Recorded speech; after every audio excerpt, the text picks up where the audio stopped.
What's up, everyone? Today is March 9th, Tuesday, and this is Snipe Trading. I'll be going over my recap for today.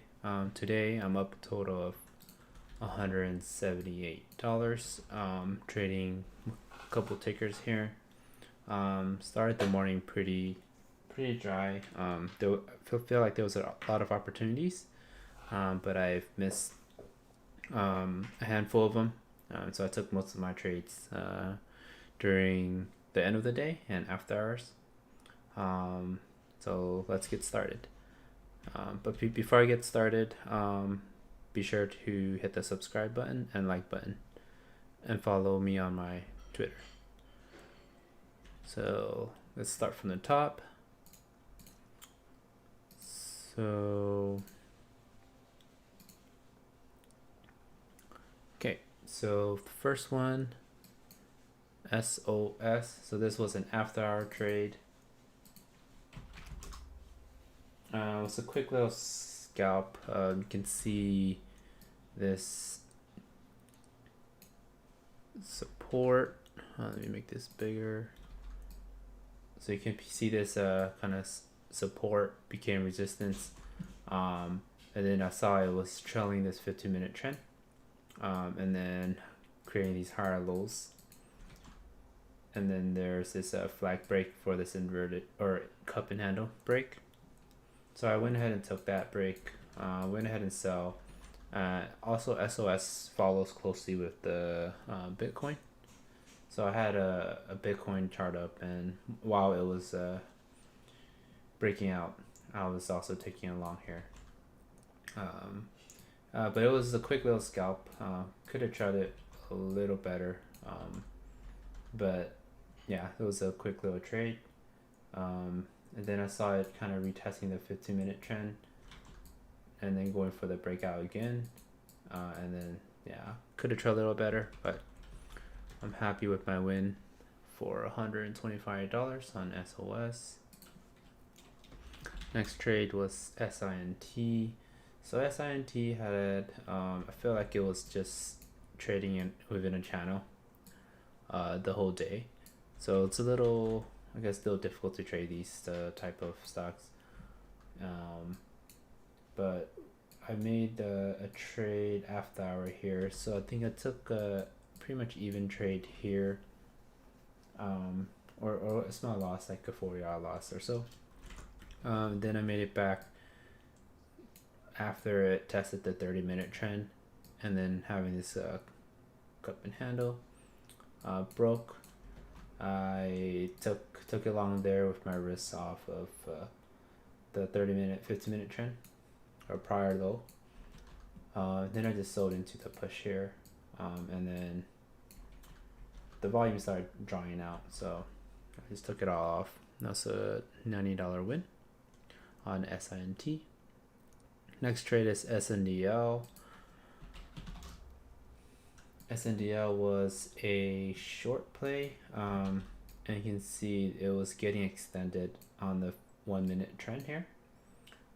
So I went ahead and tried short for the retest on the 5-minute. So I went ahead and looked for a spot, kind of cup here, and then this little wick after this bounce. So I was showing there. So sometimes these goes prematurely. I mean, ideally you have 1 or 2 minute candle, creating a a bigger handle. But sometimes it doesn't give you a good trigger, and like these wick could be a potential risk reward here. So I took that as my handle, and cup here, and then took that break of was it 142 or so, and then I went ahead and cover, and then once the 5-minute 9 EMA caught up, it bounced off of there. So I pretty much covered the rest there. So that was SNDL. OGEN was also a short. Could have made some profits here, but I ended up kind of taking off flat So you can see there's two things here. There's a trend line break and also a cup and handle forming. So I went ahead and short that trend line break slash cup and handle. I had 3,000 shares, covered a bit here on 117, and then you can see this 116 was pretty much, you know, the final line here. So I had this kind of breaking down on here.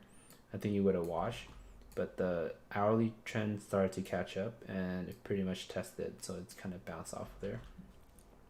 But I went ahead and, you know, took a short here, covered 1/3, re-added, hoping for the break of this bigger cup and handle, and maybe to the hourly.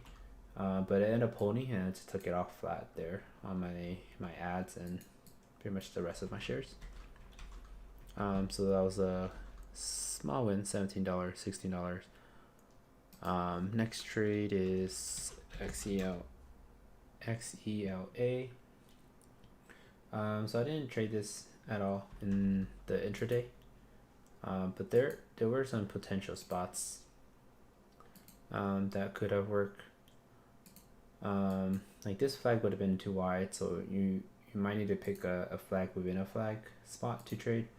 So like something like this, and then you can risk VWAP or this 370 area for this 380 break, and then this flag break will break the bigger flag. So I think that's something I need to kind of adjust in the market, because it seems to, I mean, ideally something like this happens and then a lower high, like that would be like the best scenario, but most of the time I think some of these flags are breaking too soon and it just pushes and breaks the bigger flag. So I kind of had to adjust to the market, but yeah, I was kind of waiting for like a lower high here. Traded a little bit after hours on this. I was hoping to buy the dip on the 5-minute trend on the first test here, because usually in the after hour it usually bounce off the first 5 minute. So here's the 5-minute trend, bounced off, ripped, and I was hoping for a bounce off the 15-minute trend and then maybe up, but it ended up just trailing down, bouncing off the 30-minute trend. This one was just a flat trade or small win, and then this is pretty much flat as well, hoping for a end of day push higher. Kind of bought on this flag break and then just sold because I didn't see like the quick movement I like. So that was XELA for a buck win. XPR Express. So this one was also an after hour trade. Was hoping for a 5-minute push here on the flag, a little fell flag there, and then you can see the inverted cup and handle. So I stopped out there, knowing that this is a bearish signal, because you have a fell flag plus a inverted cup and handle. So stopped out there for a small loss, $6. Next trade is SLGG. So two spots here. I think one of the spot was kind of towards the normal hours where it has this white flag and it was bouncing off this hourly and the 9 EMA. So the green line is the 9 EMA on the daily. So I had this huge flag, broke above it, and then it didn't move at all. Just kind of start chopping around. So I took I guess it was just like a small loss, like a $15 loss there, and then took another small loss here. I was hoping for a pennant flag break higher. I bought the flag, and then I just stopped out for a small loss. I think those two trade was a $30 loss on SLGG. Next trade is AMC. So AMC, I I was watching this for, you know, this pretty much I was expecting this big move. But I went in a little early and then I stopped watching it. So you can see the little wick there. Went in. There was another entry here potentially to enter here. But yeah, I went in there and with my stop off the prior low. And then I took off some. And then I ended up stopping out for a loss there. And then the bigger flag would have been this flag here. So you can see higher low, and then this perk. So like 970, break of 980. This would have been the flag to go here. And then you got some, you know, inverted cup and handle for the inversion. Didn't take. But I did try to, I guess, dip by this again on the 15-minute chart.